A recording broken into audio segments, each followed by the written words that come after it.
Thank you so much for joining us for this episode of Leading Change. My name is Emma, and I've got Garrett with me, and we're going to be talking about the state of the property market in the U.S.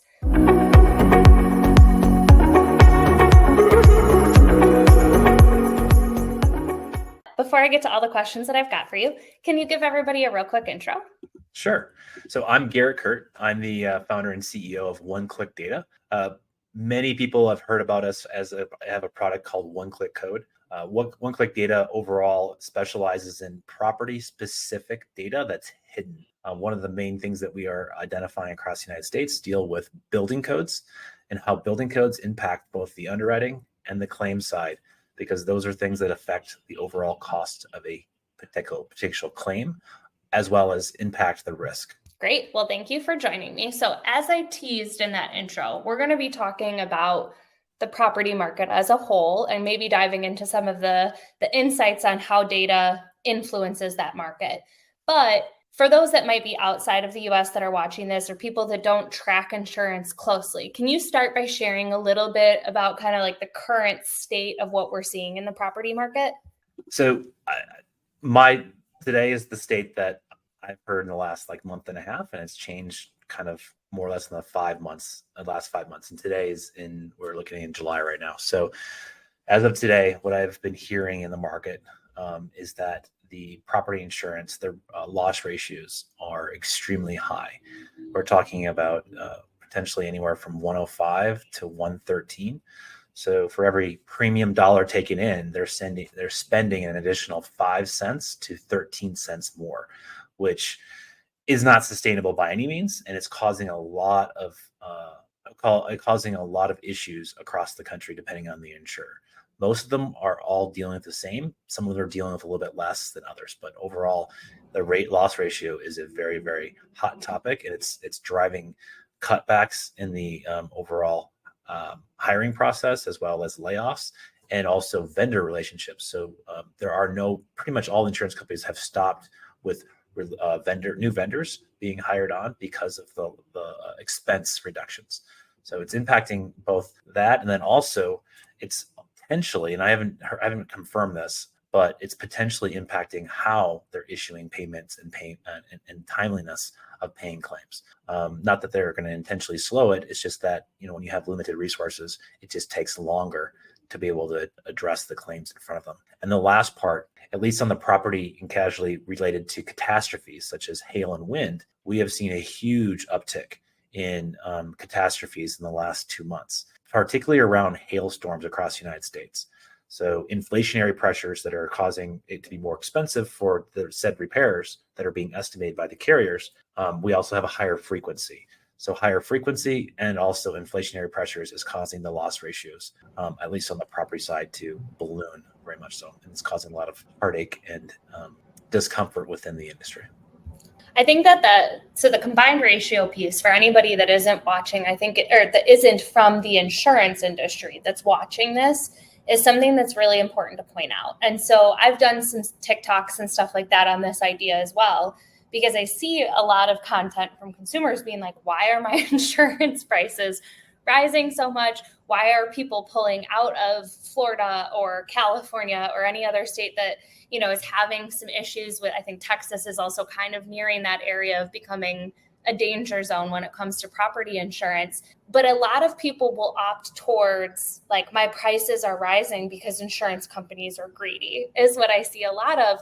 But to your point, when you're spending 5 to 13 cents more on every single dollar than you're taking in, that is not a sustainable model, even if you are an insurance company with large portfolios of investments. And in the state of where our economy is at, and where all of those investments are sitting, especially things like bonds that may have been a safe investment vehicle, that changes this industry pretty drastically. So when we see things like, banks going under because of how many bonds they had within their portfolio, those things have impacts across the financial services industry as a whole too. So I think this kind of information and education is really important for policyholders to understand beyond just those of us in the industry. Yeah, and then you bring in sometimes the states have regulated it to the point where you can only have so much of an increase. So let's say inflationary pressures are at 10 or 12%. on construction materials and construction costs, but they've only been limited. And this is a good example of the state of California, is that they've been limited to say, like, this is not exact, but let's say it's 5% or 8% increases. So over the last 2 years, it was okay, but the inflationary pressure is 12% year over year. Now they're looking at 20% gaps or 15% gaps from the actual over what they're charging for a premium to the consumer versus what they're paying out. And it's just not aligning. So where I want to talk a little bit more about this too is maybe where some other causes outside of, we've talked about frequency and some of the market pressures, but where else do you think that some of this disconnect in terms of estimate and claim payout is coming from? I think it all starts, I want to believe that it all starts on the underwriting side, right? So when you look at a property, you're assuming the risk. There's models that go into play there. But there's also some potentially, if you think about getting in more detail, you can actually identify certain other risks. One of them could be crime, right? So if you look at zip codes, you would know that in this zip code, the crime could be higher. But zip codes kind of flow between cities and counties. And so you could have a really good neighborhood in a zip code and a really bad neighborhood in a zip code. So zip codes aren't really a way of truly getting to the potential real risk associated with, say, said crime. That this is done in auto. If you think about auto accidents that go on, and those auto accidents generally happen in an intersection, that's not a zip code. So if you can identify intersections, and if someone travels or lives around the intersection, you'd be more accurate in underwriting for the potential risk. So I think it starts at underwriting, because if you underwrite correctly based on that true risk, you're going to have a more accurate payout if a risk does occur. So they should reflect each other. And what's happening is they're not. So then how do we use data? As you mentioned at the beginning, that your focus is on data within the property space. How do we use the data that we have available to minimize, if not eliminate, the delta between what we're underwriting and what we're paying out? So what we've been able to identify, and this is the data that we're collecting around building codes, and I think there's more than just building codes. Let's start with something that I know very, very well.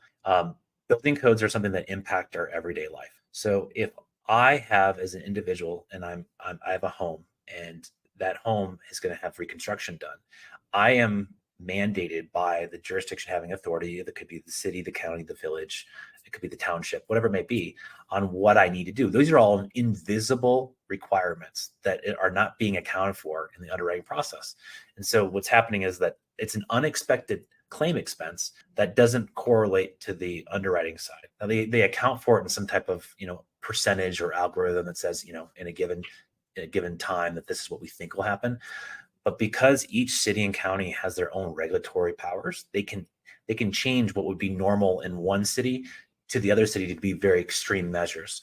And that could be an easy way to saying this is that, I have a home and I have insulation in my attic. You would think that the further south you are, the less insulation you need. And the further north you have, the more insulation you need because it's colder. That's not necessarily true, because overall it's true. And that's a good assumption, but it can actually vary dramatically from city to county across the United States.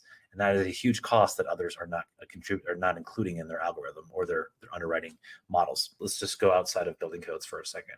Let's think about it from hail frequency, because hail and weather affect different areas. There are models that are projecting, what will happen, but there's also something that maybe is data that we're not attributing to, and that's going to be the type of shingle. So someone will think, well, I have a tile roof, and that's concrete or clay tile, and that's going to be resistant to said hail or wind. But there's different variations of that, and in fact, there's also different items that could actually impact the repairability of it. So I think in my past, I've purchased an object. Let's say it's a technology, right? And at the end of the year, that technology becomes obsolete. It's no longer available. It's just, that device or whatever is no longer there. That same thing can happen with construction materials, where a manufacturer will go out of business, and to get replacement materials for said project. A good example would be a skylight. So who would have thought that 10 years ago you install a skylight and then 5 years later they go out of business? So when a hailstorm affects that skylight, the insurance company is no longer able to repair that skylight. They have to replace the skylight. Those are all small things that add up to thousands and thousands of dollars on each claim. Another thing could be a tile roof. Going back to that example, the tile company goes out of business. And if one tile breaks on a particular roof, an insurance company could, this is very gray, could actually replace the entire roof in some municipalities because of the building code, saying that if you replace one tile, you replace the entire roof. So to go from a repair that could be $100 to replacing a tiled roof that is $40,000, that is a very much a huge underlying risk that was not accounted for. And we can go on and on. If you think about that model, or think about the underlying thought that something could be discontinued, that exists throughout. That could be if you think about your shutters on the exterior house, one shutter's damaged, you can no longer repair that shutter because it's no longer made. You got to replace both shutters. Windows, perhaps, like windows are no longer made, and you have to replace windows versus repair windows. Stucco, it goes on and on about all these unexpected things that could happen because of what you are insuring. And the insurance companies are not necessarily thinking about, I'm insuring a home, but within that home, there's stucco and it has a roof. But they're like, well, we don't really know what type of roof that is. And that is a big question that people are not answering, that could be answered to give insight into potential risks that will cause them to go from repair of $100 to replacing at $40,000 with just one damaged item. Those are some really good examples of where an individual underwriter isn't necessarily going to be able to assess all of those things. But through the use of technology, we're able to get more precise with our estimates and really start to hopefully drive down some of those costs that we're seeing, or deltas to the cost, because we're not going to be able to necessarily eliminate those things, but making it so that we've at least included that in our estimates and are accurately representing the potential loss when a homeowner insures their property. Yeah. And that could happen with, I think a good example is fire sprinklers, right? So if you've ever heard of an older building didn't have fire sprinkler systems, and now they have to be updated. So you could have a little bit of a water leak inside of a commercial property, and then it hits the electrical panel. Then all of a sudden the electrical panel turns into replacing that. And then you have to replace the fire sprinklers because you're pulling a permit, and then it turns into hundreds of thousands of dollars over just a small little repair that could have been replaced or repaired. And these are all things that come up over and over again throughout the claims that may not be representative on the underwriting side.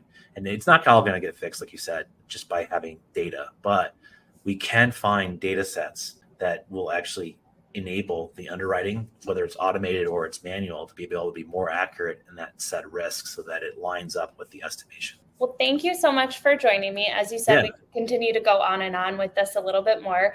But I want to encourage everybody that's not already to come over and follow you on LinkedIn, and certainly let either one of us know if they've got any questions. But thank you for joining us, and thank you for watching, everybody, and have a wonderful day. Thank you so much for joining me for this episode of Leading Change. If you liked what you saw, be sure to subscribe and come back weekly for more expert interviews on digital transformation, change management, and emerging technologies.